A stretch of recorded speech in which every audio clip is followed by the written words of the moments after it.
12 জন মানুষ মরেছে আমাদের ভূত নিতে, 12 জন মানুষ মরেছে, সে প্রাণটা কিন্তু বেঁচে যেত আর এতগুলো ক্ষয়ক্ষতি হতো না। ঢালা রাস্তা, পিচ রাস্তা সব বরবাদ হয়ে গেছে ভূতনির, এতগুলো ক্ষতি হতো না যদি কামটা আগে ভাগে যদি প্রস্তুতি নিত। আমাদের শ্রদ্ধেয় সম্মানীয় মমতা ব্যানার্জি, আমাদের পশ্চিমবঙ্গের মুখ্যমন্ত্রী মমতা ব্যানার্জি, তিনি বলেছিলেন যে ভূতনির বাঁধ নাকি বাধা হয়ে গেছে। তিনি ভিডিওর মাধ্যমে বলেছিলেন, নিউজে আমরা দেখেছি। তো সেটারই আজকে রিভিউ নিতে চলে এসেছি। দেখবো ভূতনির বাঁধ বাধা হয়েছে, আসলে কি বাধা হয়েছে নাকি ভুয়া খবর ছড়ানো হয়েছে। আসুন। তো আমরা এখন যাব সেই কাঙ্ক্ষিত কাটা বাঁধের কাছে, যেখান দিয়ে জল ঢুকেছিল, ভূতনিতে জল প্রবেশ করেছিল, সেই বাঁধের কাছে যাব। আসুন। যেহেতু আমরা নিউজ চ্যানেলে দেখেছিলাম মমতা ব্যানার্জির ভিডিও, যে বলেছিল যে সেখানে বাঁধ বাধা হয়ে গেছে, রিপেয়ারিং করা হয়ে গেছে, সেই জায়গাটাই আমরা দেখব আসলে কি রিপেয়ারিং করা হয়েছে নাকি ভুয়া খবর ছড়ানো হয়েছে। আসো।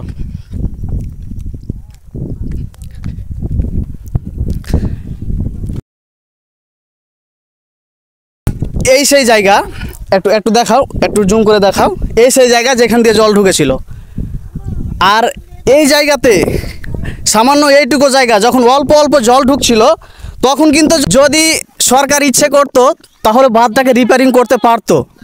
যখন অল্প অল্প জল ঢুকছিল, আমি কিন্তু এসেছিলাম, অল্প অল্প জল ঢুকছিল, কাজটা যদি স্টার্ট করতো তাহলে কিন্তু অনেকগুলো মানুষের প্রাণ বেঁচে যেত। 12 জন মানুষ মরেছে আমাদের ভূত নিতে, 12 জন মানুষ মরেছে, সে প্রাণটা কিন্তু বেঁচে যেত আর এতগুলো ক্ষয়ক্ষতি হতো না। ঢালা রাস্তা, পিচ রাস্তা সব বরবাদ হয়ে গেছে ভূতনির, এতগুলো ক্ষতি হতো না যদি কামটা আগে ভাগে যদি প্রস্তুতি নিত। আমি সেই জায়গাটায় দেখানোর চেষ্টা করব যেখান দিয়ে জল ঢুকেছিল। আসো।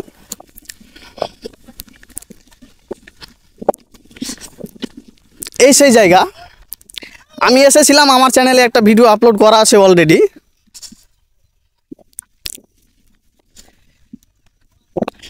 কিছুদিন পরে আবার জল ঢুকতে আরম্ভ করবে, তো আমাদের বুকের ভিতর তো ভয় লেগেই আছে। আমরা চাই যে এখন থেকেই যাতে কামটা স্টার্ট করে। এই সেই কাঙ্ক্ষিত জায়গা, একটু দেখাও। এই সেই কাঙ্ক্ষিত জায়গা যেখান দিয়ে জল ঢুকেছিল, আমি এসেছিলাম। আচ্ছা ভূতনিবাসী, তোমাদের কাছে আমার একটা প্রশ্ন, আসলে কি আমরা মানে সুরক্ষায় আছি? আসলে কি আমরা সুরক্ষায় আছি? আমরা কিন্তু সুরক্ষায় নাই ভাই।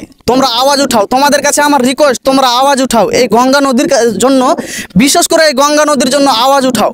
কারণ আমরা যদি জাগ্রত না হয় তাহলে কিন্তু আমাদের রেহাই নেই। আমাদেরকে আওয়াজ উঠাতেই হবে, এই গঙ্গা নদীর জন্য কাজ করাতেই হবে আমাদেরকে।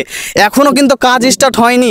ভুয়া খবর ছড়ানো হয়েছে যে হ্যাঁ ভূতনির কাজ রিপেয়ারিং করে দিয়েছি, বাঁধ বাঁধিয়ে দিয়েছি, কিন্তু আমি বলে রাখছি এই ভিডিওর মাধ্যমে এখনও বাঁধ বাঁধা হয়নি। ভূতনিবাসী তোমরা সজাগ হও আর আওয়াজ উঠাও। প্রত্যেকে সোশ্যাল মিডিয়াতে ভিডিও আপলোড করো আর বলো যে হ্যাঁ এখনও কাজটা রিপেয়ারিং করা হয়নি, বাঁধ বাঁধানো হয়নি। আমার রিকোয়েস্ট, তোমরা আওয়াজ উঠাও, বেশি বেশি ভিডিও করো আর আপলোড করো ফেসবুকে, হোয়াটসঅ্যাপে, ইউটিউবে, ইনস্টাগ্রামে। তোমাদের এতটুকু রিকোয়েস্ট থাকলো। আমরা কিন্তু সুরক্ষায় নাই ভাই, আমাদের ভবিষ্যতে কিন্তু আরও বিপদ ধেয়ে আসতে পারে। এই যে গঙ্গা বাঁধ ভয়ঙ্কর রূপ, এই যে গঙ্গা নদী ভয়ঙ্কর রূপ ধারণ করে আছে, এটা কিন্তু আমাদের একদিন ক্ষতির কারণ হতে পারে, আমাদেরকে একদিন ধ্বংস করে দিতে পারে। তোমাদেরকে 2 হাত জোড় করে, এদিকে তোমাদেরকে আমি 2 হাত জোড় করে রিকোয়েস্ট করছি, আওয়াজ উঠাও, তোমরা প্লিজ আওয়াজ উঠাও, না হলে কিন্তু আমাদের ধ্বংস একদিন দেখতে হবে। এই যে শত শত বিঘা চলে গেছে গঙ্গার গর্ভে, শত শত বিঘা জমি চলে গেছে গঙ্গার, এদিকে একটু দেখাও, শত শত বিঘা চলে গেছে গঙ্গার গর্ভে। আর এই যে বাম দিকে, আমার বাম দিকে দেখতে পাচ্ছেন, এগুলোও চলে যাবে, কোনো বিশ্বাস নাই যে থাকবে, এগুলোও চলে যেতে পারে।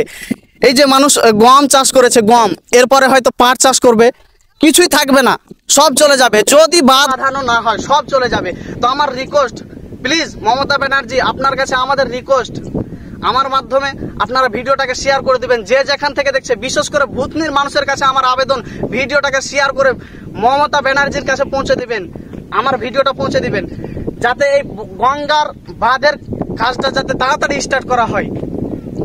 এগুলো সব চলে যাবে ভূতনিতে।